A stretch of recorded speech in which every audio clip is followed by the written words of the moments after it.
तो इसलिए आप जी ने परमात्मा पूरा विश्वास करना पड़ेगा। दास के एक एक वचन को ऐसा मान लियो जैसा कति एथेंटिक, बिल्कुल, जिसमें एक इतना भी जरा सा भी आप उसको झूठ ना समझना, क्योंकि झूठे तो हमने पहले में तेरे सुन रखे हैं। सारी सच्ची सच्ची कहूंगा, आधार होगा उसका एक वचन भी जो निकाला जाएगा। तो हमने इस परमात्मा के मार्ग को समझना पड़ेगा। जब हम इस पर दृढ़ हो सकते, पहले तो हमने भगवान पहचानना पड़ेगा। हु इज गॉड, वो परमात्मा है कौन, जो सुप्रीम पावर है, और कैसा है, कहाँ रहता है, उसका प्रमाण क्या है।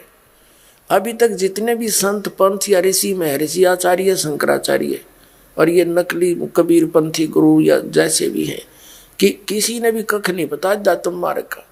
सभी सतलोक में परमात्मा को निराकार बताते हैं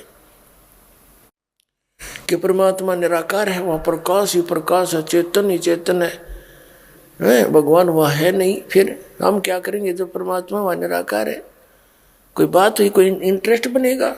वहाँ पर परमात्मा यूं का यूं अपने जैसा मनुष्य सदृश है, और प्रमाण दिखाएंगे आपको। परमात्मा कहते एक ना भूला दो ना भूली, भूली सब संसारी, सब भूले पड़े।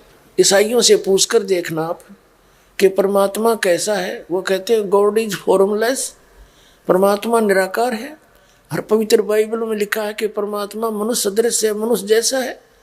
तो के खाक पड़ा इन्होंने सदग्रंथ हमारे प्रत्येक धर्म के धर्म गुरुओं ने क्या जाना उसको। वर्तमान के जो पहले वाले थे वो तो सही बता ही रहे थे। और ऐसे वेदों में परमात्मा साकार है, नर आकार है, मनुष्य दृश्य है, उसका नाम कबीर है। कबीर परमात्मा ने 600 वर्ष पहले कहा था कि वेद मेरा भेद है, मैं ना मिलूं वेदन के माही, और जौन वेद से मैं मिलूं ये वेद जानते नहीं।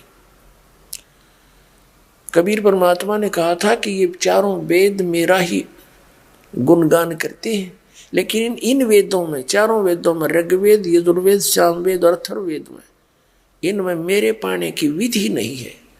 और उस बिना सारा काम बिगड़ गया। अब ज्ञान हो जा, और ज्ञान हो गया भाई आपका रोग है, रोग की औषधि है, नहीं तो क्या यूज उस ज्ञान का। तो काल ने ऐसा कर दिया, ज्ञान तो मालिक का इसमें लिख दिया, लेकिन जैसे ब्रह्मा जी को वेद प्राप्त हुए शुरू में, ब्रह्मा जी की बुद्धि कंट्रोल में थी इस ज्योति निरंजन का, इसने ऊट पटांग ज्ञान सुनवा दिया अपने वंशजों को, ब्राह्मणों को।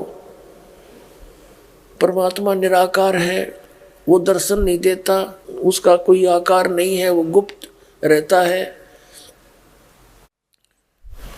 और साधना करके थक लिए, किसी ने दर्शन हुए नहीं, क्योंकि इसने प्रतिज्ञा कर रखी है कि मैं किसी को भी न जप से, न तप से, न किसी क्रिया से किसी को दर्शन नहीं दूंगा। इसने प्रतिज्ञा कर रखी है।